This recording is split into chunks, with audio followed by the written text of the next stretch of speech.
Hey guys, so this is my Route 11 yard crawl review kind of video. I had a sore throat this day, so I'm just doing voiceover, and gosh, my hair needs touched up. Anyway, so what the yard crawl is it's 43 miles of yard sales, and my husband and I go to them every year. You can see that we're up really, really early. I got my best guy with me doing the chauffeur job, and we're gonna get on the road. We like to get up around 5:30 and head out by 6:30. Honestly, we should probably do earlier because early birds and worms, well, all that kind of stuff. You can see the sun rising to the east of us over the Blue Ridge Mountains. We live in the Shenandoah Valley of the Blue Ridge Mountains, which is very close to near West Virginia. We're probably 45 minutes away from there. But we get up really early, and this is the second Saturday of every August. Yay, cornfields. You can tell we're in Virginia. And they've been doing this for I don't know how many years, honestly. I don't know when it started, but Bear and I have been doing it every year that we've been together, at least that I can remember. We stop by McDonald's, we grab breakfast, and then we hop on Interstate 81, which runs parallel to Route 11, and it's a lot faster to go this way than to go on Route 11 and try to go up, just because traffic is very, very heavy during the yard crawl. But we get on the interstate, it's about an hour and a half away. So here we are pulling into Stevens City, and pretty much right off the bat, you can tell that it's kind of heavy with traffic. It's kind of clogged up. Everybody crossing over to get onto Route 11. So it runs between Stevens City and Newmarket, but they do say there's no official starting or stopping place. Yeah, there's the Stevens City sign. Stevens City is really beautiful. It's very historic. I really love coming here. I could definitely see myself living in a place like this. They have a lot of historic buildings and signs everywhere. But you can see the yard crawl is already in full effect. We're going the opposite way to find parking. So we park down by the Stevens City sign and walk generally down towards the main part of town. The very first big area where they have a lot of vendors is this little park area. I'm not really sure what it is when it's not set up for this, but there are tons of people, tons of booths. They have everything you could think of. The antiques, there's toys, I definitely regret not picking up that deer or that pug squishmallow and that Tom Nook. I don't like to buy too much stuff too early on, because then later you run out of money. If you find something really good, you can't get it. But I do always check out if I see pop figures, anything pink, because it might have dolls. I noticed this year there were a lot of dolls brand new in box and multiples, as though people had bought them when they were on clearance and then brought them here to resell. It's pretty common. They don't ever really ask that much though. All right, back on the road from there, because we always start at that one, and then we kind of drive further into the city, passing back by that one we were just at. Usually we head to the other end of town, we park, and we kind of walk back up to meet where we left off here, checking out a lot of the little smaller sales along the way. We tend to skip over stuff where it looks like it's predominantly clothing, especially baby clothes or little baby stuff, glassware, stuff like that, just because we don't have any need for any of it.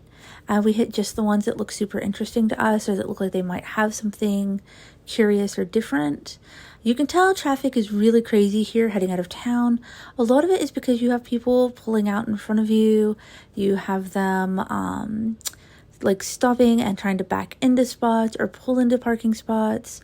Yeah, 3 and 4 miles an hour is pretty much what you're going in these heavy areas. See, they literally just went a few spots down and then pulled back in. But here we are, we've parked, we've gotten back out. They have this really cool stonehouse restoration project as part of their historic district. We walk through here, and most of the booths you can find vintage Barbies of some form or fashion. This is the one booth I wish I'd gotten more stuff at. I wish I had grabbed that mint-haired Barbie, as well as a bunch of these Descendants, if nothing else for body swaps. Generation Girls, I haven't seen these in forever, and I honestly kind of wish I had checked out the price on them, but I didn't, because I was trying to hold back and save on money. We did stop and get one of these hand squeezed fresh lemonades. They're not the kind where they just poured out of a bottle either. The lady made it in front of us. It was really cool. And then we hop on the road to go through Middleton. A lot of smaller yard sales are what you're going to see along this way in between the two towns.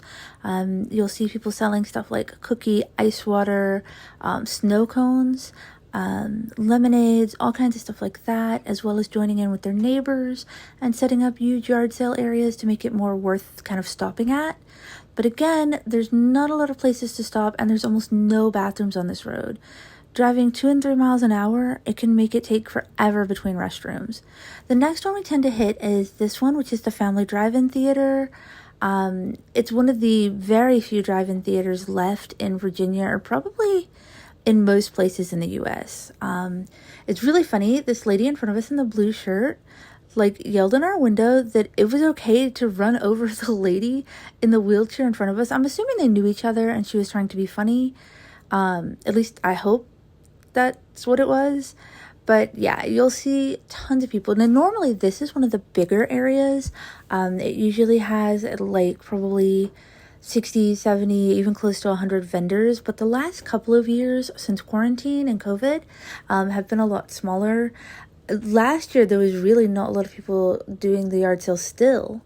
So this is the first year that it's been kind of back to booming.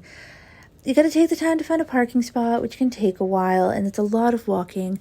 And because it's the second weekend in August, it's always really hot. Today the day that we did this was 92, I think they said. When we leave that one, having not found anything interesting, we head down to this way station that's down the road from it. They didn't have anything good either except for snow cones. So we grabbed 2 of those and kept on walking. Like I said, we didn't really find anything interesting, so it wasn't long before we headed back to the car and got back on the road. I don't know what this was. This was just crazy. I guess you put quarters in him and you get little gumballs or whatever, but he's kind of scary. Yeah, so like I said, we hop back on the road. We passed by. I think next year we're going to do a lot of the smaller ones, because I did feel like with the larger areas getting, I guess, not as many vendors, and it might be because of how much the area is charged for the vendors to set up. It seems like a lot of the good stuff might be at these smaller areas. So I think next year we're going to be more patient. We're going to try to stop at more small areas. But this year we stuck to the bigger areas, which has always been our path in the past. But again, COVID changed a lot of things for a lot of people, and this was one of them. So here we are. We're coming down, Route 11. We're starting to get to more big areas. But we really just, we didn't find a lot this year. I'm not going to lie. We don't do a lot of antiques because our house is really small. We don't have a ton of room. But we're heading to Strasburg. Strasburg is usually pretty decent on finding some stuff as well. But almost everything we find admittedly, Stephen City is, I could think because it's the earliest place we hit, the best place to find stuff. Now, Strasburg is gorgeous as well, but for the last couple of years, we get to this point and it's almost always, sorry, I don't know why my radio looks like that through my phone, but it's almost always really cloudy, and you can tell it's going to rain soon. Last year it did start raining, and so people started kind of putting things away early. This year, thank goodness, we didn't get rain, but it did make it really humid.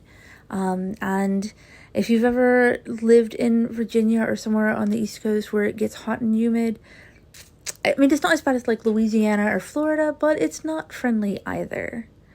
All right, in Strasburg, there's always this other thing that's really huge, just big fields. It's both sides of the road. This one tends to have a lot of vendors. Yes, we always stop for pedestrians. Bear's a firm believer in, if you stop for people, you're more likely to have people stop for you. Show kindness and there will be kindness. So yeah, so we stopped here and we walked around quite a bit, but again, there were neat things. There were a lot of cool things, but we just don't have room in our house for every cool thing we see. So we tend to stick to only looking for specific stuff. They didn't really have anything super interesting in Strasburg except for this lemon ice cream and more fresh squeezed lemonade. This lemon ice cream was amazing. Best thing ever. All right, so coming through, we just kind of got back on the road. I mean, like I said, they had a lot of food carts, so if anything, it was good to stop here just for a quick snack. But with the lack of things we found today, we thought we would probably just hit some stores on the way home instead and see what dolls we could find there. I wish we had stopped at more of the smaller ones, but it's just too hot and we're just too tired. All right, so we're hopping back on 81 at this point and heading back towards home. As usual, we stop in Harrisonburg because we like to grab lunch there. Plus, they have a lot of good stores. So we grabbed some Texas Roadhouse because they have the most delicious rolls and cinnamon butter ever. And here are the things I got, just to show you guys. I picked up this Isabel.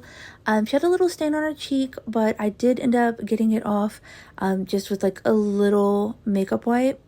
So whatever it was, it came off really easily. She was worth the $10 because I have a Tom Nook one as well.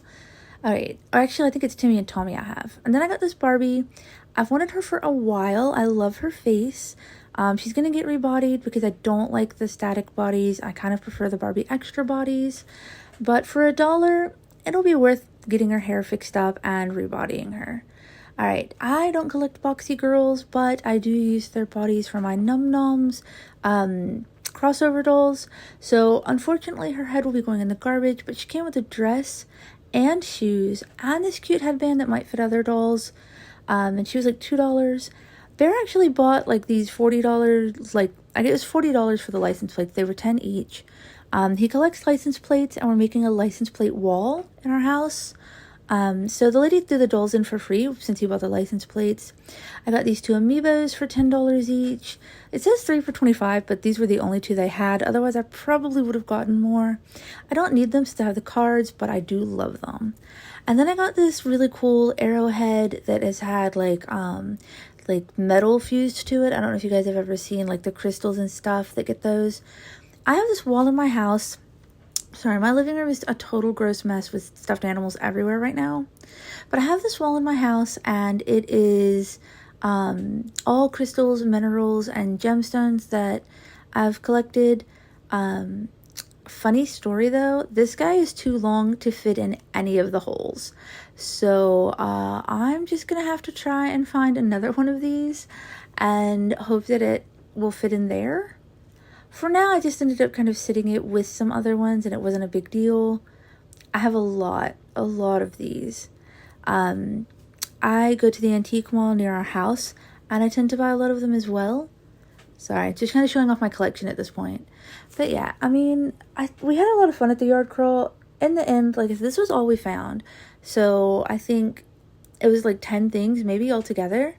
However, because we were in Harrisonburg and we had to go to the Costco anyway, my husband let me go to the craft store. I needed to pick up some RIT dyes. So, you know, it was about that time. I was running low on pretty much everything.